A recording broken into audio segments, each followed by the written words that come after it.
La Bible révèle que la fin de toute chose est proche et que Dieu appelle tout homme à pouvoir se réjouir de la seconde venue de Jésus-Christ. L'objectif de cette présentation est de vous préparer à être du nombre de ceux qui gardent les commandements de Dieu et le témoignage, la foi de Jésus-Christ. Donc, le sujet de ce matin est intitulé « Le seul vrai médiateur ». Et le texte de base de notre présentation se trouve en 1 Timothée 2, verset 5. Où allons-nous? 1 Timothée 2, verset 5.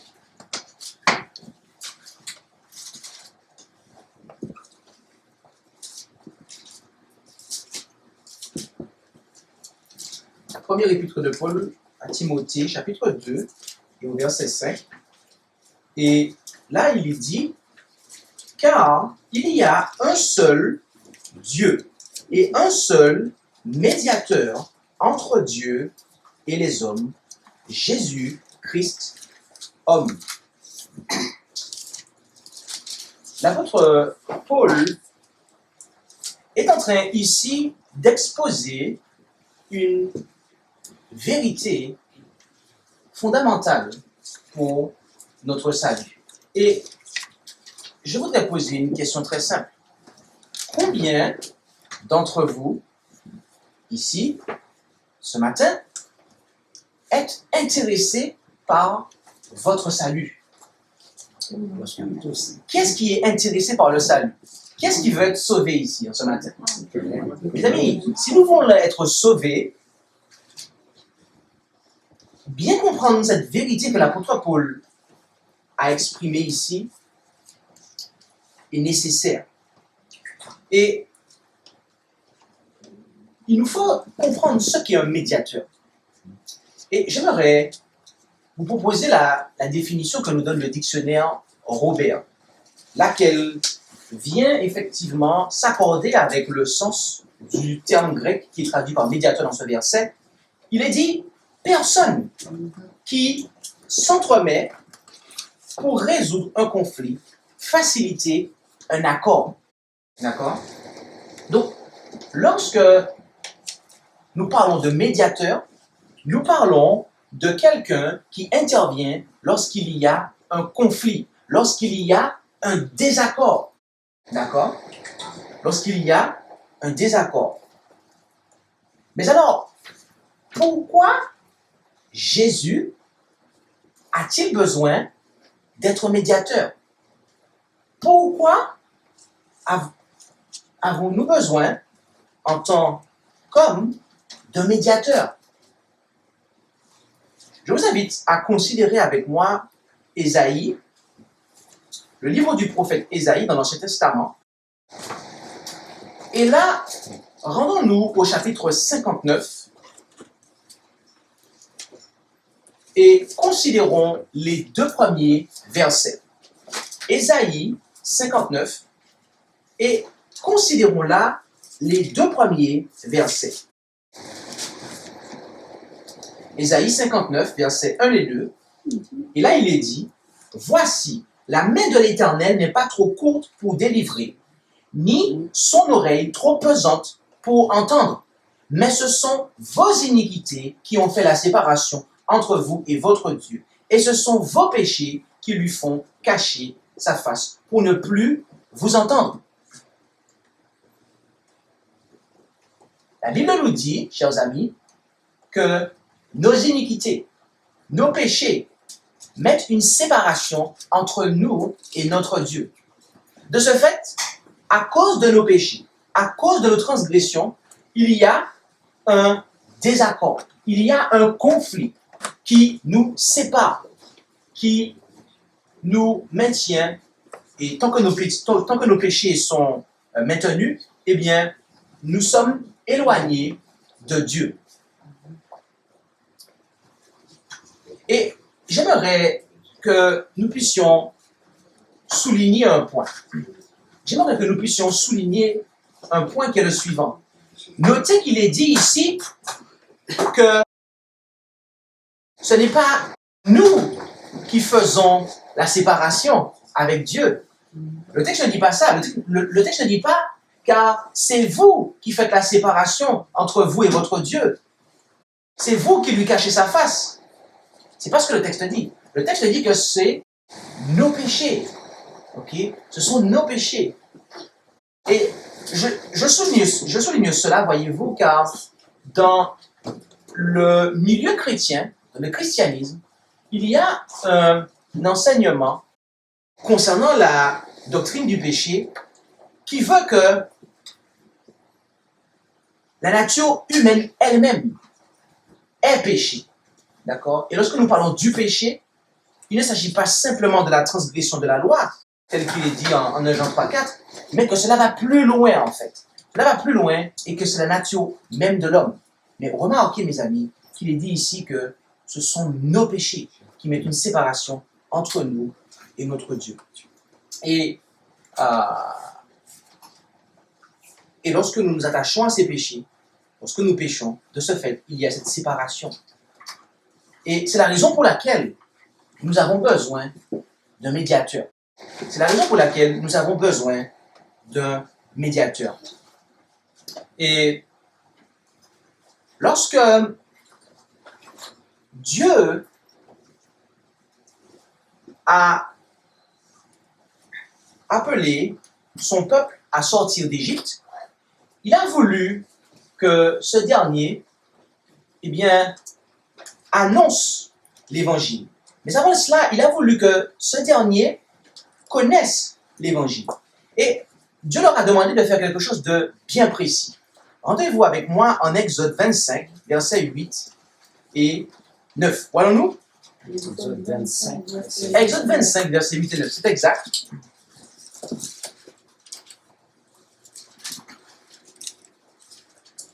Exode 25, versets 8 et 9. Et là, il déclara, « Et ils me feront un sanctuaire, et j'habiterai au milieu d'eux. Vous le ferez exactement semblable au modèle de la demeure et au modèle de tous les ustensiles que je vais te montrer. » L'Éternel Dieu demanda aux enfants d'Israël de lui construire un sanctuaire. D'accord? Dans quel objectif? De manière à pouvoir habiter au milieu d'eux. D'accord? Et quelle était la base sur laquelle il devait construire ce sanctuaire? Selon le modèle. Selon le modèle, d'accord? Donc, il y a un modèle qui a été présenté et selon lequel il devait construire ce sanctuaire. Les amis, lorsque vous avez un modèle, et le texte nous parle ici de modèle, et lorsque vous avez un modèle, cela signifie qu'il existe en fait. C'est logique. Okay? Ça veut dire que ce que Moïse en fait a transmis aux enfants d'Israël de la part de l'Éternel comme ordonnance de construire, il leur a demandé de construire. Ce qu'ils ont construit en fait, est l'image en fait. L'image d'un sanctuaire qui existait déjà. Et voici une représentation pour ceux qui n'ont peut-être jamais entendu parler du sanctuaire et jamais peut-être vu à quoi cela ressemble. Mais voilà à l'écran une représentation, d'accord, du sanctuaire terrestre tel qu'il fut érigé tel que les enfants d'Israël l'ont érigé. Et rendez-vous avec moi en Hébreux 8, versets 1 et 2, pour voir comment l'apôtre Paul confirme cette interprétation d'Exode, chapitre 25, versets 8 et 9. Où allons-nous maintenant? Hébreux 8. Hébreux 8, versets 1 et 2.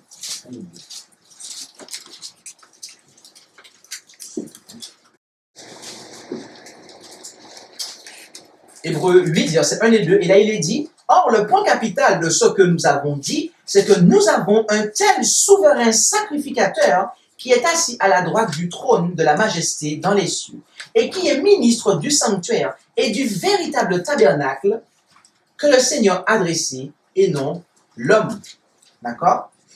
Ici, l'apôtre nous dit que le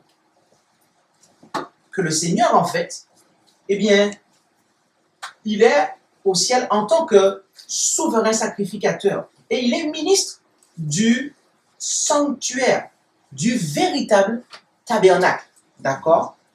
Et ici, en fait, le terme qui est traduit par véritable signifie en fait original, en fait.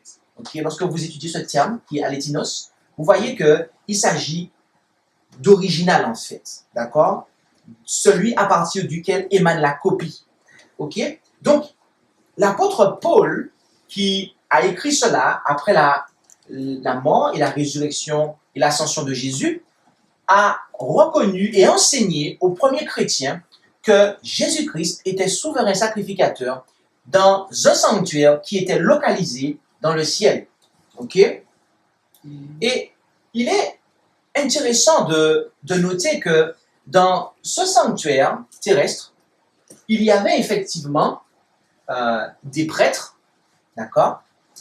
Des prêtres qui officiaient notamment dans la première zone, ok, qui est située en bas à droite, qu'on appelle le parvis.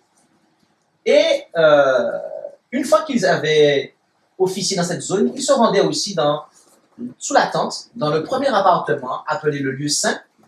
Mais il y avait aussi un homme dont on va parler tout à l'heure. Mais pour l'instant, restons focalisés sur cette première phase, d'accord? Et considérons comment la Bible nous parle de ce qui se passait chaque jour dans ce sanctuaire. Et rendons-nous pour cela en Lévitique 4, versets 27 à 31. Où allons-nous? Lévitique 4, verset 7 à 31. Versets 27 à 31. 27. C'est exact. Lévitique 4, versets 27 à 31. Et là, nous allons lire une portion du chapitre de Lévitique qui porte sur le service quotidien, sur les services quotidiens. D'accord? Et là, il nous est dit, en Lévitique 4, versets 27 à 31, « Si c'est quelqu'un du peuple qui a péché par erreur, en faisant contre l'un des commandements de l'Éternel, ce qui ne doit pas se faire, et qu'il se rende coupable lorsqu'on lui aura fait connaître le péché qu'il a commis, il amènera pour son offrande une chèvre, une femelle sans défaut, pour le péché qu'il a commis. Il appuiera sa main sur la tête du sacrifice pour le péché, et il égorgera le sacrifice pour le péché au même lieu que l'Holocauste. Puis le sacrificateur prendra avec son doigt du sang de la victime et le mettra sous les cornes de l'autel de l'Holocauste, et il répandra tout le sang au pied de l'autel. Le sacrificateur ôtera toute la graisse comme on ôte la graisse du sacrifice de prospérité, et il la fera fumer sur l'autel en agréable odeur à l'Éternel. Ainsi, le sacrificateur fera expiation pour cet homme, et il lui sera pardonné. Amen. Ici, on nous dit que lorsque quelqu'un péchait, lorsque quelqu'un avait péché, et là on précise par erreur, et on nous dit aussi contre les commandements de l'Éternel, d'accord? Donc Dieu avait donné des commandements, d'accord? Et y désobéir constituait un péché, ok? Parce que nous savons que 1 Jean 3, verset 4 nous dit que le péché, c'est la transgression de la loi. Donc lorsque les Israélites transgressaient la loi, eh bien ils devaient amener un animal sans défaut et là confesser leur péché sous la tête de cet animal, et ensuite l'animal était sacrifié, et à ce moment-là, le sacrificateur entrait en action, et il s'occupait de la suite du service, et ce que le sacrificateur faisait, eh bien, était l'expiation. Il faisait ici, tout du moins, une expiation qui procurait à celui qui avait apporté la victime le pardon. Le pardon. Et voyez-vous, cela est une illustration, en fait, de ce qui s'est passé au début de notre ère. Jésus-Christ est venu et Jean-Baptiste lui a dit en Jean 1, verset 29, « C'est ici l'agneau de Dieu qui ôte les péchés du monde. » Et sur la croix, notre Seigneur a versé son sang pour que nous puissions être pardonnés. Par voie de conséquence, la croix, ok, représente l'autel des holocaustes, d'accord, qui était situé dans le parvis. Et donc, sur la croix, Jésus a réalisé en notre faveur une expiation qui nous apporte le pardon. Mes amis, c'est grâce à ce que Jésus a fait sur la croix que nous avons le pardon. Mais voyez-vous, ce n'est pas ici que s'arrête l'œuvre du salut. En effet, il y a un autre appartement, car ensuite, le sacrificateur devait amener aussi le sang dans le lieu saint durant les services quotidiens. Mais l'autre appartement, on n'y entrait qu'une seule fois. Et c'était un homme bien précis qui y entrait. Ce n'était pas tous les prêtres. C'était un homme bien précis, chargé à cet effet. Et considérons le chapitre de Lévitique qui nous en parle avec un certain nombre de précisions. Lévitique 16, et lisons le verset 29 et 30. Nous allons commencer notre considération du Lévitique, chapitre 16, et nous allons commencer avec le verset 29 et 30. Et nous allons ensuite nous promener un peu dans ce chapitre. Nous allons en Lévitique 16, et quel verset? C'est exact. Et là, nous lisons. « Et ceci sera pour vous une ordonnance perpétuelle. Au 7e mois, le 10e jour du mois, vous humilierez vos âmes, et vous ne ferez aucune œuvre, ni celui qui est du pays, ni l'étranger qui séjourne au milieu de vous. Car en ce jour, on fera l'expiation pour vous, afin de vous purifier. Vous serez purifiés de tous vos péchés devant l'Éternel. » Ici, nous apprenons que dans le sanctuaire terrestre, au 7e mois, le 10e jour de ce 7e mois, eh bien, les enfants d'Israël devaient s'humilier et ne faire aucune œuvre. Car en ce jour avait lieu l'expiation. L'expiation qui pourvoyait non pas au pardon, mais à la purification. À la purification des péchés. Donc, à la croix, nous avons l'expiation pour le pardon. Mais ce jour, qui lui également est un type d'une œuvre que Christ doit accomplir, eh bien, nous dit que durant ce jour typique, il y a l'expiation pour la purification des péchés.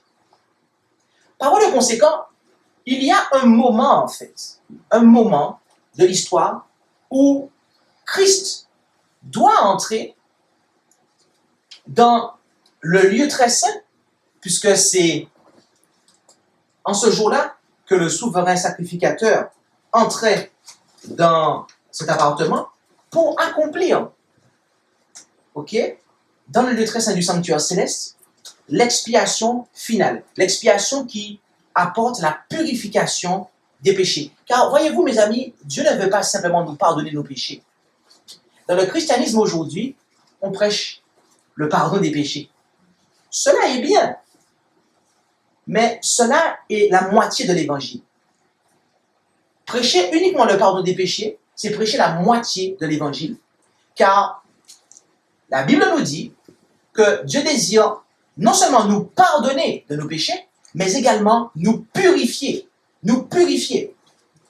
Et lorsque nous étudions la prophétie de Daniel et de l'Apocalypse, force est de constater que au début du 19e siècle, Jésus-Christ est rentré dans le lieu très saint du sanctuaire céleste. Suite à l'accomplissement de la prophétie des 2300 soirs et matins, ou jours prophétiques, soit 2300 années littérales, allant de moins 457 à 1844. Ainsi, à partir de ce moment-là, Jésus-Christ a entamé la phase finale de son œuvre en tant que souverain sacrificateur. Oui, mes amis, car lorsqu'il est monté au ciel, lorsqu'il a quitté le parvis qu'est la terre, eh bien, il est rentré, comme le montre le type, dans le lieu saint. Mais ce n'est pas tout, car il y a un autre aspect. Donc, il fallait que Christ rentre dans cette phase finale qui était préfigurée par ce que le souverain sacrificateur accomplissait le 10e jour du 7e mois. Et de ce fait, nous occupons, vous et moi, une position similaire à celle des Hébreux durant le jour des expiations. Vous et moi sommes dans une situation similaire à celle qu'avaient les Hébreux. Et j'aimerais que nous considérions les 17 premiers versets de Lévitique 16. Et j'aimerais que chacun prenne sa Bible. Car jusqu'ici, nous n'avons fait que poser une introduction pour ceux qui n'auraient jamais entendu parler du sanctuaire. Et à présent, nous allons rentrer dans le message même. D'accord? Donc, prenons nos Bibles et lisons les 17 premiers versets de Lévitique 16. L'Éternel parla à Moïse après la mort des 2 fils d'Aaron, lorsqu'ils s'approchèrent devant l'Éternel et moururent. L'Éternel dit donc à Moïse, parle à Aaron ton frère, afin qu'il n'entre point en tout temps dans le sanctuaire, au-dedans du voile, devant le propitiatoire qui est sur l'arche, de peur qu'il ne meure, car j'apparaîtrai dans la nuée sur le propitiatoire. J'apparaîtrai ici. L'Éternel déclara à Moïse que Aaron ne devait pas entrer en tout temps. D'accord? Et comme on l'a vu au verset 29, ok, c'est le 7e mois, le 10e jour de ce mois que cela devait se faire. Ok? Et au verset 3, nous reprenons. Voici avec quoi Aaron entrera dans le sanctuaire. Et notez bien à partir de maintenant, qui sont les êtres impliqués dans cette œuvre finale. Notez bien les individus. Ok? Soyez attentifs. Voici avec quoi Aaron entrera dans le sanctuaire. Avec un jeune taureau pour le sacrifice, pour le péché, et un bélier pour l'holocauste. Il se revêtira de la tunique sacrée de lin et portera sur sa chair des caleçons de lin. Il se ceindra d'une ceinture de lin et il se couvrira la tête d'une tiare de lin. Ce sont des vêtements sacrés. Il lavera son corps dans l'eau et s'en revêtira. Et il prendra de l'assemblée des enfants d'Israël 2 boucs pour le sacrifice pour le péché et un bélier pour l'holocauste. Puis Aaron offrira son taureau en sacrifice pour le péché. Et il fera l'expiation pour lui et pour sa maison. Et il prendra les 2 boucs et les placera devant l'Éternel à l'entrée du tabernacle d'assignation. Puis Aaron jettera le sort sous les 2 boucs, un sort pour l'Éternel et un sort pour Azazel. Et Aaron fera approcher le bouc sur lequel le sort sera tombé pour l'Éternel et l'offrira en sacrifice pour le péché. Mais le bouc sur lequel le sort sera tombé pour Azazel sera placé vivant devant l'Éternel, afin de faire sur lui l'expiation et de l'envoyer au désert pour Azazel. Aaron offrira donc pour lui le taureau du sacrifice pour le péché, et il fera l'expiation pour lui et pour sa maison. Il égorgera son taureau, qui est le sacrifice pour le péché. Puis, il prendra un encensoir plein de charbon ardent, d'accord? Et à partir de ce verset-là, à partir du verset 12, en fait, l'action principale dont on parle ici est celle qui est faite, ok, à l'intérieur de la tente d'assignation. Ok? Puis il prendra un encensoir plein de charbon ardent de dessus l'autel devant l'Éternel et plein ses 2 mains de parfums d'aromates en poudre. Et il portera ces choses au-dedans du voile. Et il mettra le parfum sous le feu devant l'Éternel, afin que la nuée du parfum couvre le propitiatoire qui est sur le témoignage. Et il ne mourra point. Il prendra aussi du sang du taureau et en fera l'aspersion avec son doigt sur le devant du propitiatoire, vers l'Orient, et devant le propitiatoire. Il fera l'aspersion du sang 7 fois avec son doigt. Puis il égorgera le bouc du sacrifice pour le péché, qui est pour le peuple, et il emportera le sang au-dedans du voile. Il fera de son sang comme il a fait du sang du taureau. Il en fera l'aspersion sur le propitiatoire et devant le voile.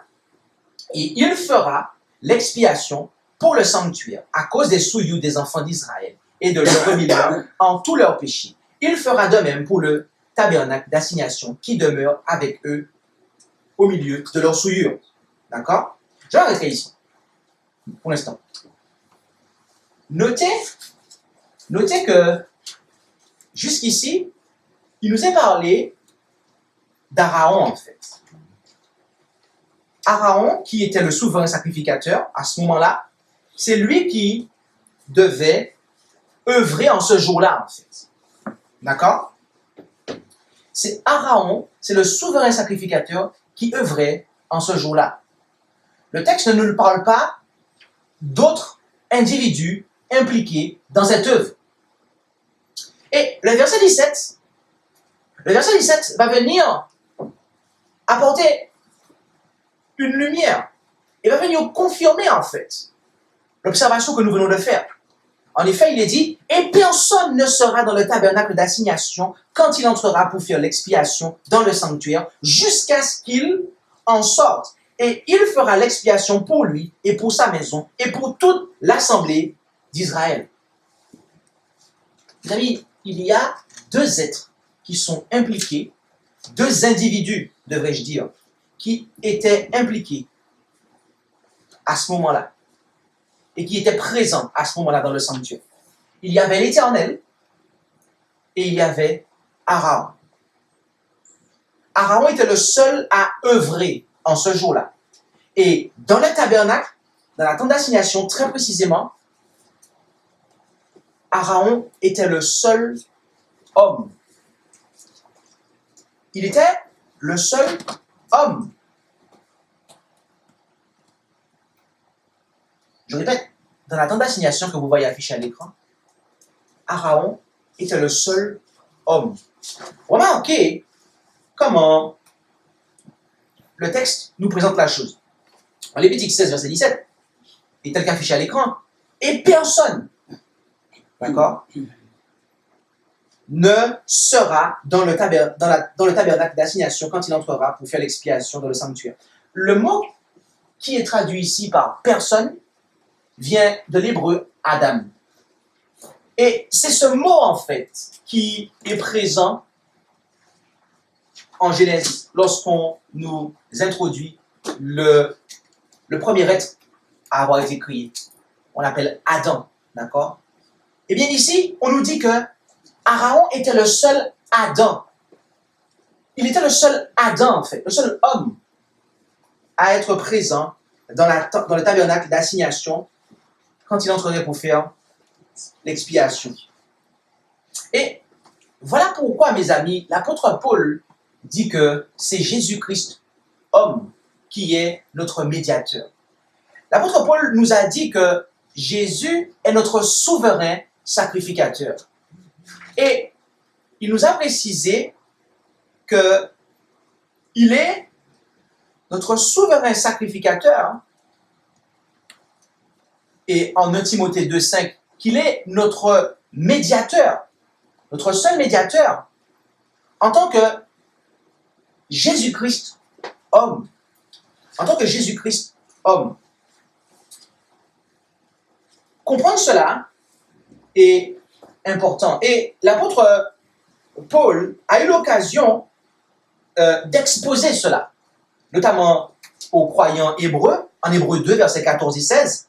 Puisse donc que les enfants participent de la chair et du sang, il en a aussi de même participé, afin que par la mort, il détruisit celui qui avait la puissance de la mort, c'est-à-dire le diable. Car assurément, il n'a pas secouru les anges, mais il a secouru la postérité d'Abraham. D'accord? Dans le terme qui est traduit ici par postérité, signifie également semence, en fait. Ok? Et cela a pour sens, en fait, il devrait être compris comme étant la nature, en fait. D'accord? Donc la semence, ok? Ceux qui sont de la postérité, de la semence d'Abraham. Et c'est à cette chair et à ce sang que Jésus-Christ a participé. Quand Jésus-Christ a été fait homme, mes amis, il avait la même chair et le même sang qu'Abraham. Et Abraham a vécu avant ou après Adam? Il a vécu après Adam. Donc, Jésus-Christ, homme, qui est notre seul médiateur, il avait la nature que vous et moi, nous avons, c'est-à-dire celle qu'avait Adam après le péché. Et voyez-vous, il enseigne également cela aux Romains, au chapitre 1 au verset 3. Paul, serviteur de Jésus-Christ, appelé à être apôtre, mis à part pour annoncer l'évangile de Dieu qu'il avait promis auparavant par ses prophètes dans les Saintes Écritures, touchant son fils, né de la race de qui? De David selon la chair. Donc ici, David, qui a vécu après Abraham, eh bien on nous dit que c'est de sa race, selon sa chair, que Jésus-Christ, eh bien, est né. D'accord? Jésus-Christ est bel et bien, était sur cette terre, il a bel et bien été fait homme. D'accord? Comme nous le sommes. Et Jean, dans son évangile, nous dit au chapitre 1 et au verset 14, « Et la parole a été faite chair, et a habité parmi nous pleine de grâce et de vérité. Et nous avons contemplé sa gloire, une gloire comme celle du Fils unique venu du Père. » Donc ici, on nous dit que la parole, Jésus-Christ qui est la parole, elle a été faite chair. Elle a été faite chair. Elle a été faite chair. Et au verset 1, au commencement était la parole. Et la parole était avec Dieu. Et la parole était Dieu. Mes amis, cette parole qui a été faite chair était Dieu. Il nous a dit qu'elle était avec Dieu. Donc là, on a un être bien distinct. Mais il nous a dit aussi qu'elle était Dieu. D'accord? Et lorsque vous considérez le texte grec, je ne vais pas rentrer dans beaucoup de détails dans cette présentation, mais en fait, il y a un article qui est présent devant Dieu, ok? Le premier Dieu, lorsqu'il est dit la parole était avec Dieu, il y a un article en fait, qui est un article défini, d'accord? Et cet article, en fait, si nous le traduisons, ok, rendrait le texte ainsi, la parole était avec le Dieu et la parole était Dieu. Donc, lorsque on fait allusion à cet être, à l'être suprême, il est dit, on précise le Dieu, et cette parole était Dieu.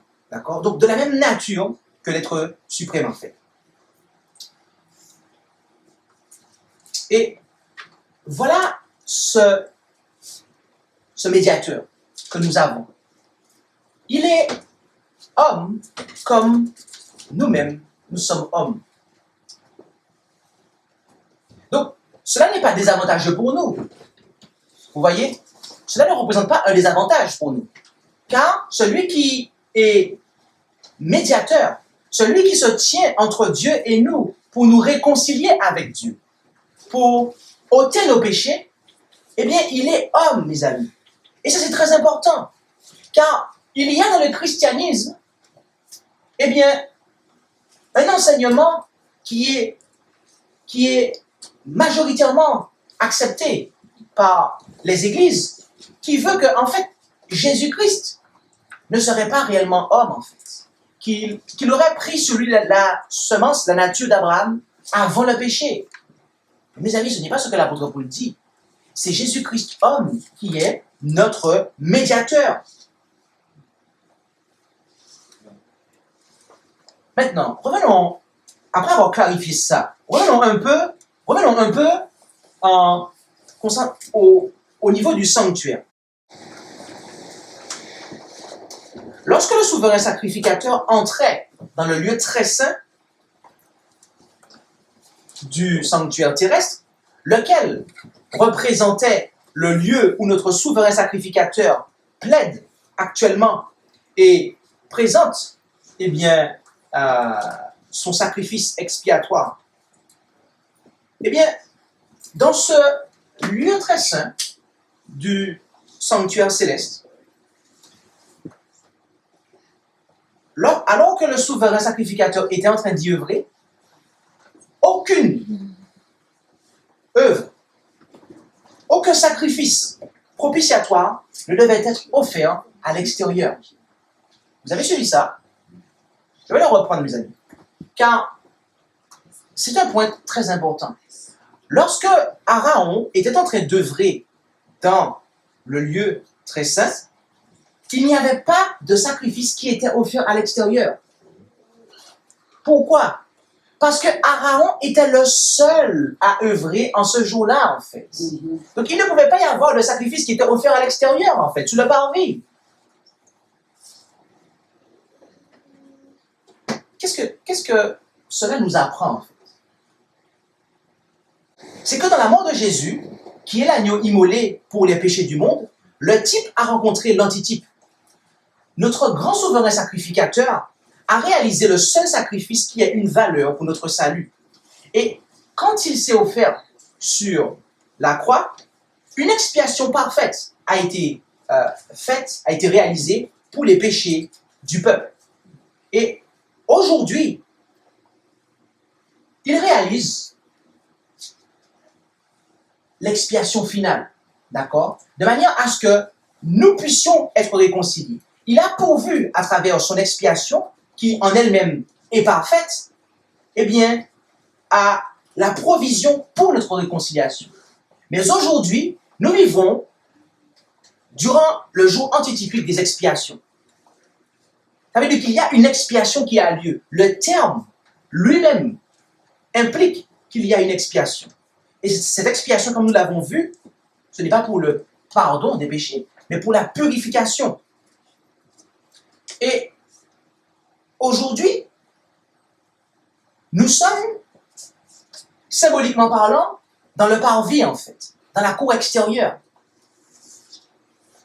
en train d'attendre l'espérance bénie du glorieux retour de notre Seigneur et Sauveur Jésus-Christ, comme les enfants d'Israël le faisaient. Ils attendaient que le souverain sacrificateur sorte du lieu très saint, et qu'il traverse le sanctuaire et qu'il sorte et qu'il aille à l'extérieur. D'accord? Cela représentait, cette sortie du souverain sacrificateur représentait le second retour de Jésus. Et mes amis, nous qui sommes à l'extérieur, nous devons réaliser qu'aucun sacrifice ne doit être offert à l'extérieur, pendant que Jésus-Christ est en train d'œuvrer dans le lieu très saint du sanctuaire céleste. Nous qui sommes dans le parvis, c'est-à-dire sur la terre, et la terre est bel et bien le parvis qui est présent dans le sanctuaire terrestre. Pourquoi? Parce que c'est sur la terre que Jésus a versé son sang. Et donc sur la croix. Et donc la croix, c'était bien sur terre qu'il est venu. Donc, c'est bel et bien le parvis. Donc, nous qui sommes dans le parvis, sur la terre, nous devons réaliser qu'aucun sacrifice ne doit être offert ici-bas, alors que notre Seigneur et Sauveur Jésus-Christ est en train d'accomplir la dernière phase de l'expiation en notre faveur. Dans son œuvre d'intercession, en tant qu'avocat, Christ n'a besoin d'aucune vertu humaine. Il n'a besoin d'aucune intercession humaine, car c'est seul qu'il a porté nos péchés sur la croix. Et c'est seul qu'il est monté au ciel, et très précisément pour se présenter devant le Père, afin d'intercéder en notre faveur. Nos prières et nos confessions ne doivent être offertes qu'à celui, et uniquement qu'à celui qui est entré une fois pour toutes dans le sanctuaire. Et en 1844, date à laquelle s'est accomplie la prophétie des 2300 matin de Daniel 8, verset 14, dans le lieu très saint du sanctuaire céleste. Et voyez-vous, seul Jésus sauvera complètement tous ceux qui viennent à lui avec foi, car il vit toujours pour intercéder en notre faveur. Amen. Mais voyez-vous, cela est beau, n'est-ce pas? C'est le plan du salut. C'est ce que Dieu désire faire. Il désire nous pardonner de nos péchés, mais aussi nous purifier de toute iniquité. Mais voyez-vous, Satan n'est pas content. Satan, il n'est pas content. Et il a réalisé une contrefaçon. Rendez-vous avec moi en 2 Thessaloniciens 2, Et lisons là les 4 premiers versets. Où allons-nous? Thessaloniciens 2, les 4 premiers versets. C'est exact.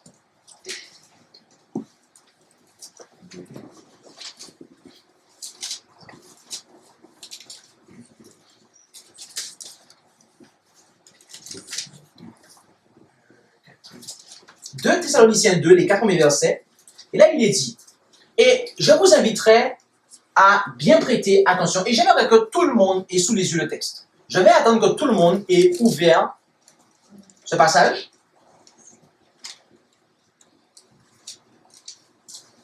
Car nous voulons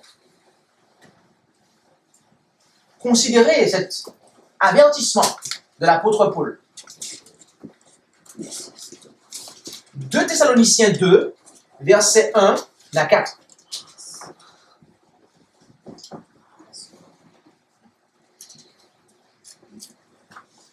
Et là, il est dit, pour ceux qui regardent l'avènement de notre Seigneur Jésus-Christ, à savoir, en fait, son second retour, eh bien, et notre réunion avec lui, autrement dit, lorsque nous allons monter dans les airs pour le rejoindre et ensuite aller avec lui au ciel, eh bien, nous vous prions, frères, de ne pas vous laisser ébranler facilement dans vos pensées et de ne pas vous laisser troubler par quelque inspiration ou par quelques paroles ou quelques lettres qu'on dirait venir de nous comme si le jour de Christ était proche. Autrement dit, il y avait des gens qui, à l'époque de l'apôtre Paul, disaient que oui, le Seigneur Jésus va revenir rapidement, etc. L'apôtre a dit non, non, ne vous laissez pas séduire. Ne vous laissez pas séduire. Pourquoi? Continuons. Que personne ne vous séduise. En aucune manière.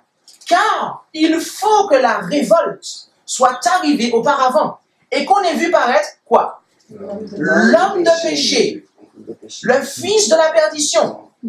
Donc, il dit que, je m'arrête là, on ne doit pas être séduit. D'accord? Car avant cela, il doit se passer quelque chose. Il doit y avoir une révolte. Et quelqu'un doit apparaître.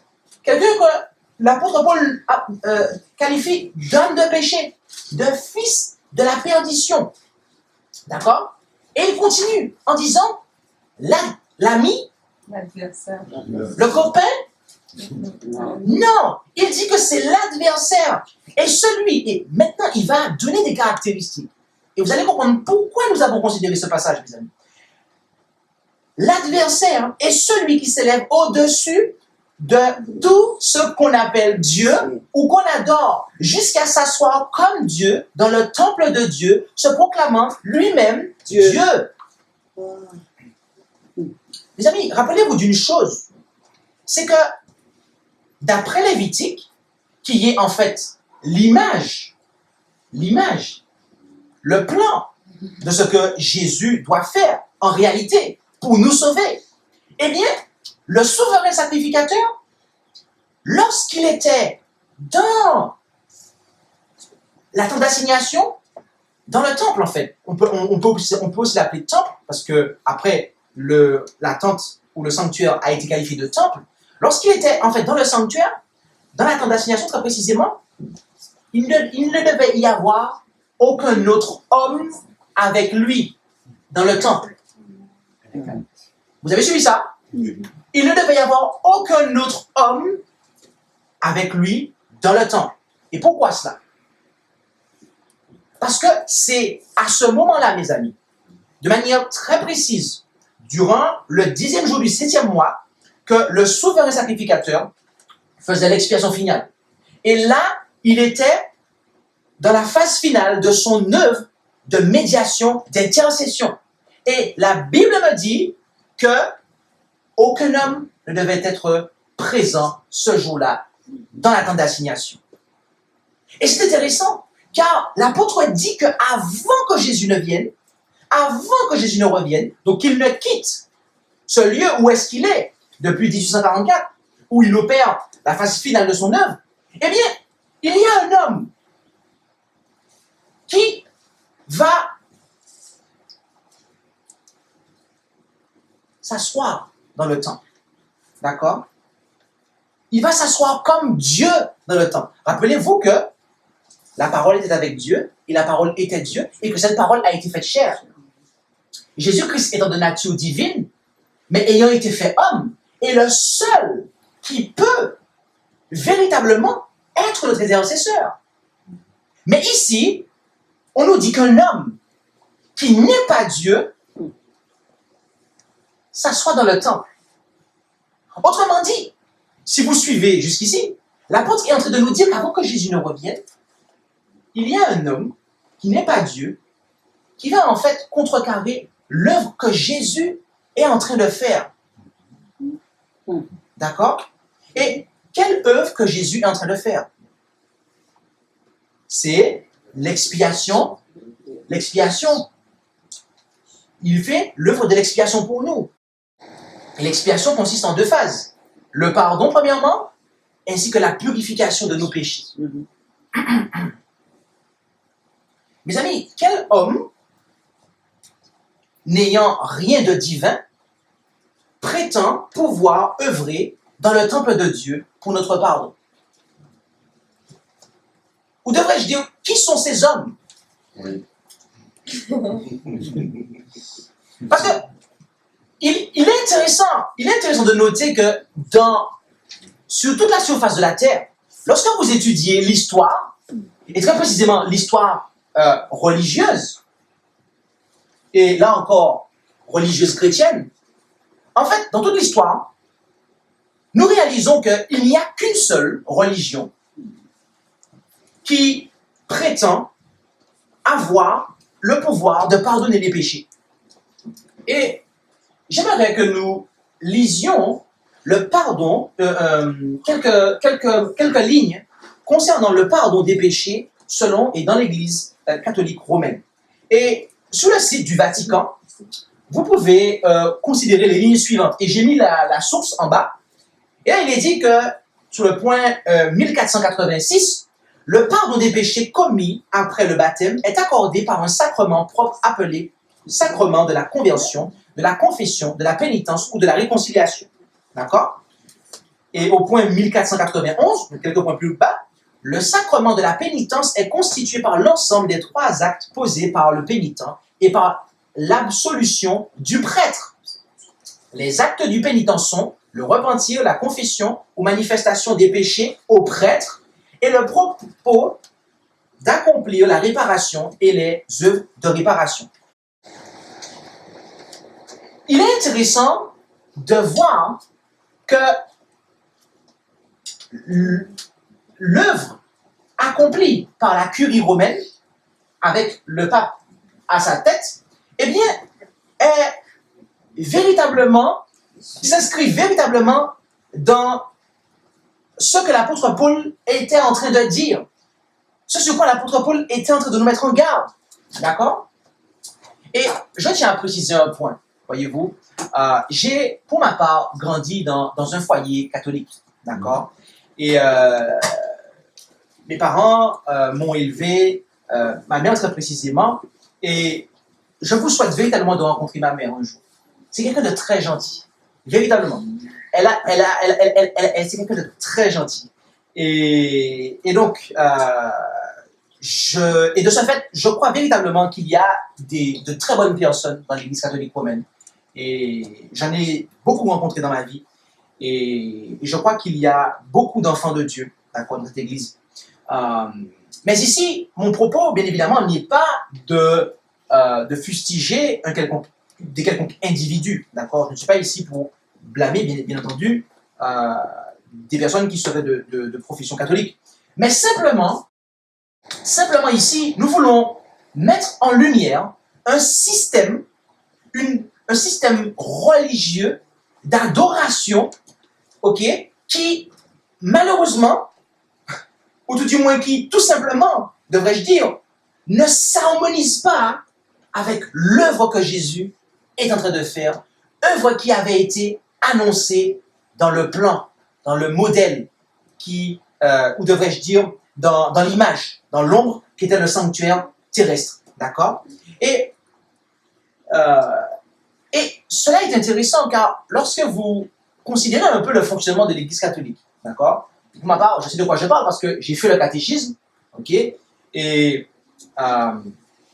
c'est intéressant de voir que lorsque Dieu m'a appelé, j'étais justement à ce moment-là dans l'Église catholique. D'accord? Et bien que je n'avais pas encore reçu mon appel, j'avais déjà envie de m'impliquer, de faire quelque chose de spécial. Mais je ne comprenais pas encore l'appel.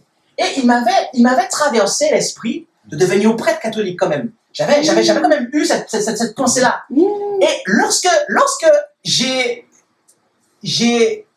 réfléchi, lorsque je me suis mis à étudier la parole, en fait, je me suis dit, mais il y a quelque chose. C'est que, on regarde, on considère le système. Quand je considère le système, je vois que, en fait, le ministre s'appelle le prêtre. D'accord? Tout comme dans le Lévitique, en fait. Et lorsqu'il officie, il est derrière l'autel. D'accord? L'autel qui est un élément qui est présent, en fait, dans le sanctuaire terrestre. D'accord? Et, en fait, quand on étudie le système catholique romain, d'accord? Le système religieux, on se rend compte, en fait, que c'est la prolongation cérémonielle de ce que les prêtres israélites faisaient, mais de manière spirituelle. Mais pour autant, ils gardent, eh bien, le rituel, en fait.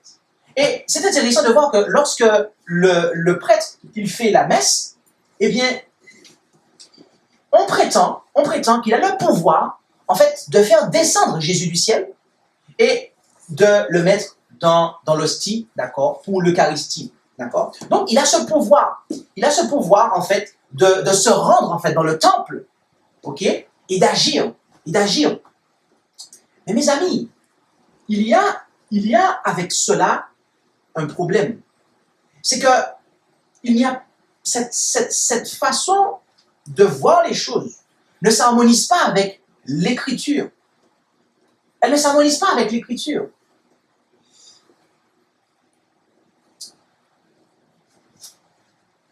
Car, voyez-vous, Jésus-Christ est le seul. Il est le seul. Et j'aimerais placer aussi quelques mots, d'accord?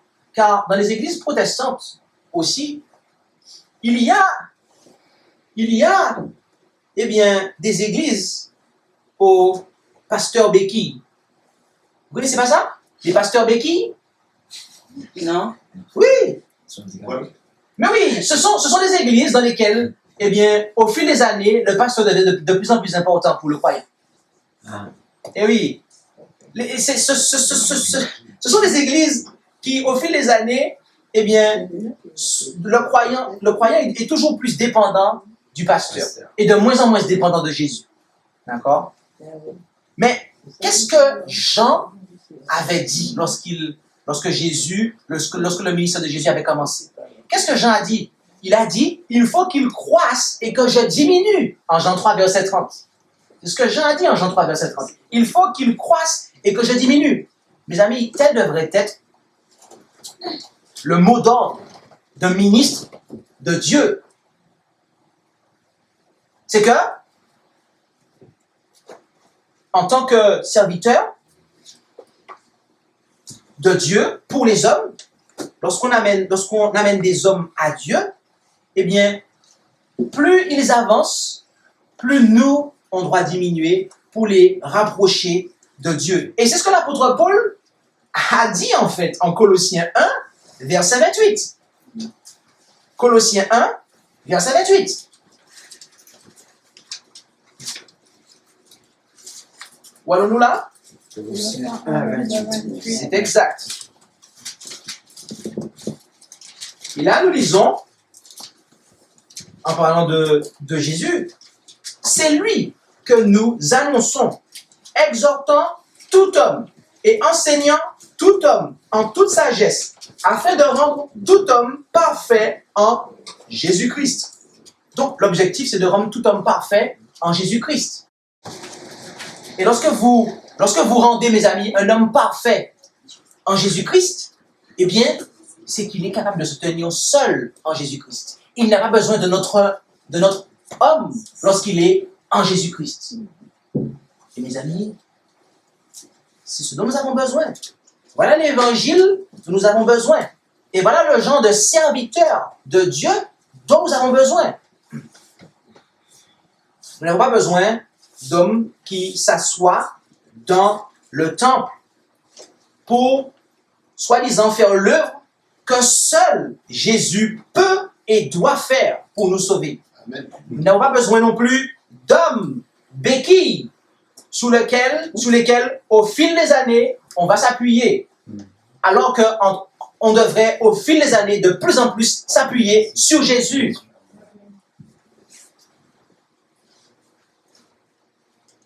J'aimerais maintenant aborder l'aspect final de cette présentation. Retournons en 1 Timothée 2, verset 5, et j'ai affiché à l'écran quelque chose pour vous. Car il y a un seul Eis, Dieu, et un seul, et à nouveau le terme grec apparaît, Eis, médiateur entre Dieu et les hommes, Jésus-Christ, homme. Le terme qui est traduit par un seul dans 1 Timothée 2, verset 5, vient du grec, comme je l'ai dit, Eis. Et Eis, voyez-vous, est un adjectif qui ne désigne jamais deux. C'est un adjectif qui ne désigne jamais deux ou plus de deux, mais une seule unité. Je reprends. Cet adjectif, mes amis, ne désigne jamais deux ou plus de deux, mais toujours une seule unité. Et pour bien comprendre en fait le point que nous voulons établir ici, lisons quelques versets où cet adjectif est employé dans la Bible. Rendons-nous tout d'abord en Marc 12, versets 29 à 32. Voyons-nous? Et je vais l'afficher pour vous, mais vous pouvez le prendre dans vos Bibles si vous voulez. Jésus lui répondit, le premier de tous les commandements, c'est, écoute Israël, le Seigneur notre Dieu est le seul. Et là, on a l'adjectif qui est présent, Seigneur. Tu aimeras le Seigneur ton Dieu de tout ton cœur, de toute ton âme, de toute ta pensée, de toute ta force. C'est là le premier commandement. Et voici le second qui lui est semblable. Tu aimeras ton prochain comme toi-même. Il n'y a point d'autre commandement plus grand que ceci. Et le scribe lui répondit, c'est bien, mais tu as dit avec vérité qu'il n'y a qu'un Dieu et qu'il n'y en a point d'autre que lui. Donc, voilà ici l'une des premières occurrences, d'accord, si ce n'est la première, où cet adjectif apparaît dans le Nouveau Testament. Ok? Et bien évidemment, vous comprenez qu'il est l'équivalent grec de l'hébreu en Deutéronome, je crois, 6.4 ou Deutéronome 4.6, où Jésus cite ce verset, depuis lequel Jésus cite ce verset en fait. D'accord? Et ici, Jésus reconnaît, Jésus affirme qu'il n'y a qu'un seul Dieu, en faisant référence à ce passage de Deutéronome. Mais qui est ce seul Dieu? Car rappelez-vous d'une chose, l'adjectif Eis ne désigne jamais deux en fait, ni plus de deux, mais toujours une seule unité. Et avec ça en tête, lisons 1 Corinthiens 8, verset 6. Toutefois, nous n'avons qu'un Eis, seul Dieu, le Père, duquel procèdent toutes choses, et nous sommes pour lui, et un seul Seigneur Jésus-Christ, par lequel sont toutes choses, et nous sommes par lui. D'accord? Très probablement qu'un seul devant Seigneur est aussi, provient aussi de Eis, mais je ne l'ai pas spécifié, car je voulais en fait tout simplement mettre l'emphase pour le seul Dieu. Et ici, on nous dit que c'est le Père. L'apôtre Paul dit que le seul, Dieu est le Père. Et ce n'est pas un enseignement isolé de sa part. En Éphésiens 4, verset 6, un seul Eis, Dieu est Père de tous, qui est au-dessus de tous, et par tous, et en vous tous. Donc, il est manifeste ici qu'en 1 Corinthiens 8, verset 6, et qu'en Éphésiens 4, verset 6, eh bien, le seul Dieu dont parle l'apôtre Paul en 1 Timothée 2, verset 5, est le Père. Il est le Père. Ce seul Dieu est le Père.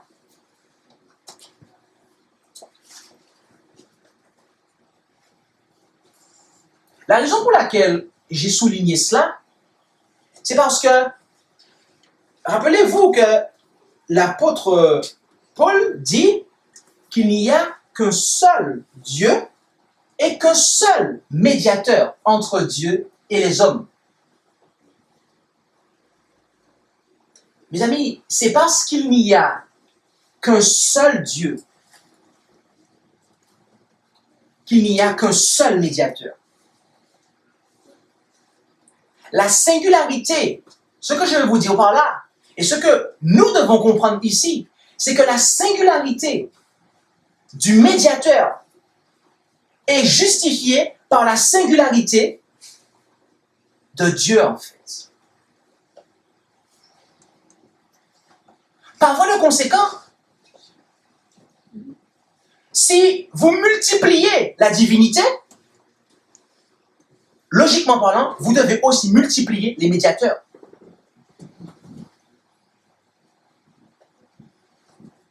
Peut-être que vous voyez là où je veux en venir. Alors, afin de confirmer ce que vous pensez, lisons ce que l'Église catholique enseigne. Dans un ouvrage intitulé Handbook for Today's Catholic à la page 12, la version de 1777, il est dit que le mystère de la Trinité est la doctrine centrale de la foi catholique sur laquelle se fondent toutes les autres doctrines de l'Église. L'Église étudia ce mystère avec un soin particulier et, après 4 siècles de clarification, elle décida de définir la doctrine de la façon suivante. Dans l'unité de la divinité, il y a 3 personnes. Le Père, le Fils et le Saint-Esprit, réellement distincts les unes des autres. Ainsi, dans les termes du credo d'Athanase, le Père est Dieu, le Fils est Dieu, le Saint-Esprit est Dieu, et pourtant, il n'y a pas 3 dieux, mais un Dieu. Remarquez ici quelque chose. C'est que cette affirmation de l'Église catholique ne repose pas sur un il est écrit biblique. La compréhension de l'Église catholique ne repose pas sur la Bible, en fait. Elle repose sur ce qu'on appelle un credo. C'est-à-dire que des dignitaires de l'Église se sont réunis et ont décrété cela, et donc cela doit être cru par l'Église. Mais ma Bible me dit qu'il n'y a qu'un seul Dieu, et que ce seul Dieu est le Père. Cela ne veut pas dire que Jésus-Christ n'est pas Dieu, d'accord? Car la Bible nous dit que Jésus-Christ est le Fils de Dieu.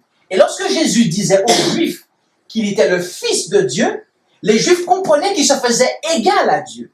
Parce que quand vous êtes fils de Dieu, vous êtes l'égal de Dieu. Notre frère, ici, comme Axel, il a des enfants. Et le petit frère Marc, il est de la même nature que son père. Il n'est pas inférieur à son père. Comme Axel est un être humain. Donc, Marc est aussi un être humain. Et en ce sens, il est égal à son père. Mais il y a cependant une différence. C'est que Maxel reste son père. Et Marc doit obéir à son père. Maxel a autorité sur son fils. Et c'est la même chose, mes amis. Jésus étant le Fils de Dieu, étant sorti de Dieu, il est de la même nature que Dieu. Mais cependant, venant après Dieu, le Père a autorité sur lui. Et si vous lisez 1 Corinthiens, je vous le donne en référence, d'accord? 1 Corinthiens 15, versets 27 et 28, vous allez voir que véritablement, le Fils a toujours et sera toujours soumis, d'accord, au Père, d'accord? Mais ce n'est pas ce que l'Église catholique enseigne, ok? Et elle dit que ce mystère est qualifié de mystère, la doctrine de la Trinité. Eh bien, elle dit que c'est la doctrine centrale de la foi catholique sur laquelle se fonde 99%. elle nie toutes les autres doctrines de l'Église. Mes amis, l'enseignement de la Trinité est le fondement de toutes les autres doctrines de l'Église catholique. Et il est intéressant de noter aussi une chose. C'est que l'Église étudia ce mystère avec un soin particulier et après 4 siècles de clarification. Donc, 4 siècles. 4 siècles. Pendant 4 siècles, hein, après Jésus, ils ont mis en place la doctrine de la Trinité. Donc là, c'est un aveu tacite de la part de l'Église catholique que la Trinité n'existait pas avant, en fait. C'est 4 siècles après que cela a été mis en place. Notez cela dans un coin de votre esprit. Mais j'aimerais revenir sur le point que j'ai mentionné plus tôt, en fait. C'est que toutes les doctrines de l'Église catholique se basent sur la Trinité. En quoi cela nous intéresse maintenant? Eh bien, dans la chose suivante, c'est que rappelez-vous que ce qui justifie qu'il y ait un seul médiateur, c'est qu'il y ait un seul Dieu. C'est qu'il y a un seul Dieu. C'est parce qu'il y a un seul Dieu qu'il n'y a qu'un seul médiateur. Et ce seul Dieu est le Père. Et ce seul médiateur est son Fils, qui se tient entre nous et son Père. Mais l'Église catholique a multiplié Dieu. Elle a multiplié Dieu. Et automatiquement, étant donné que le fruit de sa multiplication, qu'est la Trinité, étant donné que la Trinité, qui est le fruit de sa multiplication, devrais-je dire, implique 3 dieux, qui selon elle sont qu'un seul, eh bien automatiquement, cela étant le fondement pour toutes les autres doctrines de l'Église, vous devez avoir plus d'un médiateur. Et c'est ce qu'il y a en fait. C'est pour cela que dans l'Église catholique, en fait, Marie aussi est médiatrice. Vous avez aussi les saints. En fait, vous avez une succession de médiateurs, en fait. OK? Vous avez Jésus, qui est la tête des médiateurs, mais vous en avez plein d'autres derrière lui, en fait. Et en ce moment, dans le ciel, ces autres personnes, soi-disant, que l'on dit être vivantes, ils sont en train d'intercéder aussi. Et il y en a d'autres qui sont sur terre et qui intercèdent aussi, d'accord? Qui pardonnent les péchés. En fait, il y a toute une sacrificature. Il y a, en fait, des personnes qui, en réalité, occupent la position de souverain sacrificateur, tant sur terre que dans le ciel, selon la doctrine de l'Église catholique. Ce qui, mes amis, n'est pas en accord avec ma Bible, avec votre Bible. Vous pouvez prendre une Bible de Jérusalem, une Bible protestante, n'importe quelle Bible, mes amis. Cet enseignement est présent partout. Il n'y a qu'un seul Dieu et qu'un seul médiateur entre Dieu et l'homme, Jésus-Christ, homme. Jésus-Christ, homme. Mes amis, nous devons véritablement nous poser des questions. Car si les choses sont ainsi, et elles sont ainsi, d'après ce que nous venons de voir, de ce fait, il nous faut, si nous voulons que nos péchés nous soient pardonnés, mais aussi voir nos péchés purifiés, nous devons nous rapprocher du seul prêtre qui peut nous pardonner nos péchés, à savoir celui qui est dans le ciel, Jésus-Christ, et lui seul. Amen. Et si, toutefois, nous ne voudrions pas de ce seul prêtre, si toutefois nous désirons, eh bien, nous attacher à une religion qui nous propose différents médiateurs, parce qu'elle a différents dieux, eh bien, je voudrais que nous puissions prêter attention à la suite des propos de l'apôtre Paul en 2 Thessaloniciens 2.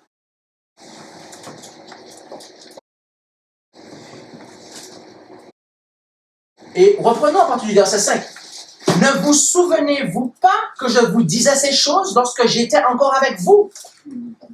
Et maintenant, vous savez ce qui le retient, afin qu'il ne soit manifesté que dans son temps. Ce qui retenait la papauté à ce moment-là, en fait, autrement dit, la Rome papale, c'était la Rome impériale, en fait. L'Empire romain était toujours en place. Et ce n'est que lorsque l'Empire romain a laissé son siège et son pouvoir à la papauté, eh bien, qu'elle a pu promouvoir de manière mondiale son système d'adoration. Et au verset 7, car le mystère d'iniquité opère déjà, attendant seulement que celui qui le retient maintenant soit enlevé. Et alors, paraîtra l'impie, que le Seigneur détruira par le souffle de sa bouche, et qu'il anéantira par l'éclat de son avènement. Dieu dit, dans sa parole, par son fidèle serviteur, l'apôtre Paul, que par le souffle de sa bouche, cet homme de péché sera anéanti lors de l'avènement de Jésus. Par voie de conséquence, cela nous laisse entendre et comprendre que son système d'adoration, lui aussi, sera anéanti. Et cela est le témoignage qu'il n'est pas valide devant Dieu, puisque seul ce qui est bon devant Dieu subsistera. Mais ce que Dieu anéantira, cela signifie que cela n'était pas bon. Verset 9. L'apparition de Saint-Impie aura lieu avec la force de qui? De Dieu, de l'homme, de Satan, avec toute puissance, avec des prodiges et de faux miracles. Lorsque vous lisez l'histoire de l'établissement de la papauté et de la progression de l'œuvre de l'Église catholique, du système je parle, vous voyez qu'il y a eu beaucoup de miracles en fait, pour pouvoir conduire les hommes à délaisser l'Écriture pour adopter la tradition. Ok, ça l'histoire le montre. Et avec toutes les séductions de l'iniquité, remarquez, parmi ceux qui se perdent, waouh, des séductions de l'iniquité, mes amis, parmi ceux qui se perdent. Pourquoi? L'apôtre Paul dit, parce qu'ils n'ont point reçu l'amour de la vérité pour être sauvés. Jésus a dit, en Jean 10 à 17, sanctifie-les par ta vérité, ta parole est la vérité. Cependant, l'Église catholique romaine nous dit qu'il faut nous appuyer sur la tradition, alors que la sanctification provient de la vérité qui est contenue dans la parole de Dieu. Et c'est parce qu'ils auront préféré la tradition à la parole de Dieu. C'est parce qu'ils n'auront pas eu l'amour pour l'étude et pour l'observation de la parole de Dieu que, mes amis, beaucoup seront perdus. Et ils seront perdus parce qu'ils auront été séduits par ce faux système d'adoration. C'est pourquoi, dit-il au verset 11, Dieu leur enverra un esprit efficace d'égarement pour qu'ils croient au mensonge. Mes amis, si nous ne croyons pas en la vérité, si nous n'acceptons pas la vérité, qu'est-ce que Dieu fait? Dieu se retire. Et automatiquement, il y a une puissance d'égarement sur nous et nous croyons au mensonge. Dieu veut nous préserver du mensonge, mes amis. Mais, si nous rejetons notre seul médiateur, si nous rejetons Jésus-Christ, homme, en tant que notre seul médiateur, alors il ne nous reste plus qu'une puissance efficace pour nous qui avons cru au mensonge. Une puissance efficace d'égarement pour nous qui avons cru au mensonge. Afin, verset 12, que tous ceux qui n'ont pas cru à la vérité, mais qui ont pris plaisir dans l'injustice, soient condamnés. Mes amis, ce sont des propos sérieux. Ce sont des propos sérieux. Et comme disent mes amis haïtiens, c'est pas Ticozé qui l'a.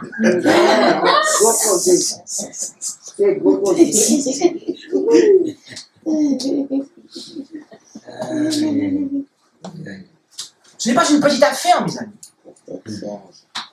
Mais, si nous voulons, mes amis, si nous voulons, eh bien, être sauvés.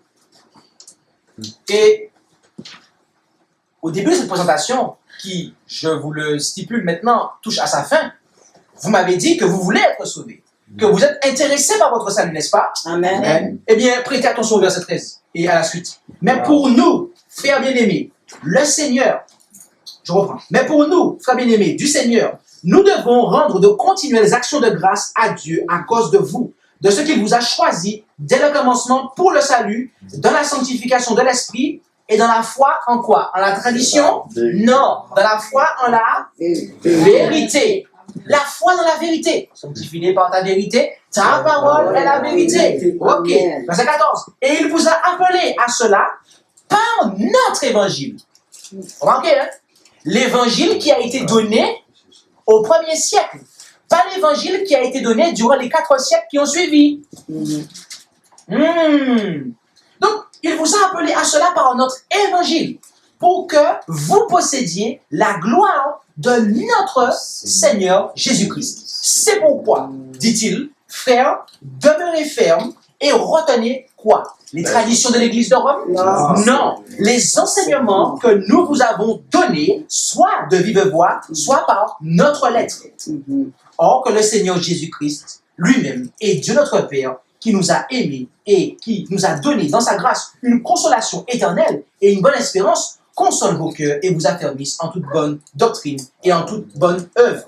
Amen. Amen. Mes amis, nous devons demeurer fermes et retenir les enseignements qui ont été donnés de vive voix, mais aussi par notre lettre, dit l'apôtre Paul, les épîtres, la parole de Dieu que nous avons là, mes amis. Si nous voulons le salut, c'est ce que nous devons tenir. Amen. Ce que nous devons tenir. Car ce qui est venu après, durant les 4 siècles qui ont suivi, mes amis, ces choses-là viennent renverser l'évangile qui a été donné au premier siècle. Et il n'y a point de salut. Je vous le dis avec amour. Avec amour. Il n'y a point de salut dans les traditions humaines. Puisse Dieu nous donner l'amour de la vérité. Et puissions-nous réaliser qu'il n'y a qu'un seul Dieu et Père. Qu'il n'y a qu'un seul Dieu qui est le Père. Et un seul médiateur entre Dieu et les hommes, lequel est Jésus-Christ, homme. Car c'est lui seul, mes amis, qui pourra mener à bien l'œuvre de notre salut. C'est lui seul qui pourra nous sauver entièrement, complètement et parfaitement. Alors qu'il est en train d'œuvrer dans le ciel et qu'il accomplit la phase finale de son œuvre, ni sur la terre, ni dans le ciel, il ne doit se trouver d'autre intercesseur que lui. Amen. De ce fait, notre foi doit être placée en Jésus-Christ, homme, en tant que notre seul médiateur. Et ainsi, nous pourrons recevoir le pardon, mais également la purification de nos péchés. Et nous serons alors prêts pour le retour de Jésus-Christ notre Seigneur. Amen. Amen. Merci d'avoir écouté cette présentation avec intérêt. Pour plus d'informations, consultez notre site internet lereste.org et suivez-nous sur Facebook ainsi que sur YouTube à @lereste. Vous pouvez aussi nous contacter par email à info@lereste.org ou par téléphone au +33 6 12 60 13 69.